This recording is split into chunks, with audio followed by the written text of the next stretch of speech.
आता तुम्हालाही फुलं बघितल्याविषयी समजलाच असेल की ब्लॉग कशावर आहेत. तर नमस्कार मित्रांनो, तुमच्या सगळ्यांचं स्वागत आहे आपल्या मिनी ब्लॉग मध्ये. तर रात्री बघा अचानक नाही आपल्याला विण्याचा आपल्या फोन आला की सोन्या भाऊ आपल्याला सूर्यफुलाच्या बागेत जायचा व्हिडिओ करायसाठी. वडगाव पासून जरा पुढे आलो बघा, येते HP पेट्रोल पंपावर आलो तर एवढी का नाही भयानक गर्दी होती पेट्रोल साठी, काय विचारूच नका सा. मग इथं बघा आमचं कमीत कमी 1.5 तास तर गेला बघा पेट्रोलला. मग पेट्रोल जसं गच्च गाडीमध्ये टाकलं का नाही तसंच कोल्हापूरच्या दिशेने आपण चाललो बघा. आता प्रवास करून बघा जाम भुका लागलेल्या, त्यामुळे इकडे वडापाववर ताव मारला आणि आपण निघालो सूर्यफुलाच्या शोधात.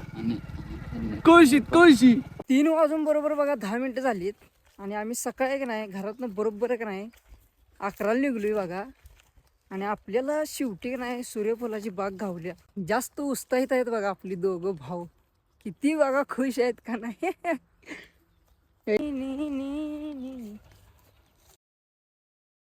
बघा सूर्यफूल जवळ आहे आणि विषय असा झाला की पाणी पाजले, त्यामुळे आपल्याला व्हिडिओ करायला येणार नाही. साला हे दुःख काय खतम नाही होता.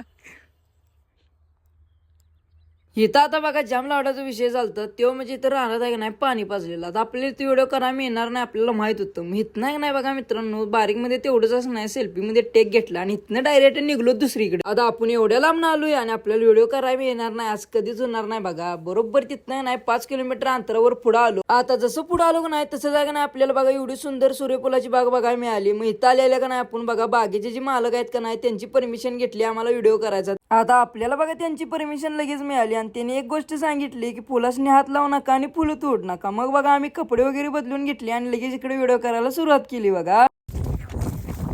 पाहिजे तसं शूट प्रॉपरली मध्ये आम्हाला सगळ्यांनाच मिळालं बघा. आमचं जसं शूट झालं तसंच आम्ही आता इथलं सगळं आवरून निघालो कोल्हापूरच्या दिशेने. 70 किलोमीटरचा बघा एवढा मोठा लांबचा प्रवास केलता. मनात एकच भीती होती की सूर्यफुलाची बाग आपल्याला मिळते का नाही, पण नशिबानं आपल्याला बघा बाग मिळाली. आपल्याला पाहिजे तसं सगळं शूट मिळालं. कोल्हापूरमध्ये जसं पोहोचलो तसंच आहे की नाही बघा इकडं वातावरण झालं पावसाचं. मग बारीक बघा टेम चालू होतं, मग गाडीला जरा स्पीड वाढवली आणि इकडं आपण येऊन पोहोचलो इस्कॉन टेम्पलला. जसं आलो तसंच बघा गाडी वगैरे लावून घेतली आणि इकडं आपण राधाकृष्ण यांचं पण दर्शन घेतलं आणि डायरेक्ट तिथनं आपण आलो बघा रंकाळ्यावर. हे बी दोघं आलेले आहेत. रंकाळ्याचं एकदा पाणी बघा यायला लागते.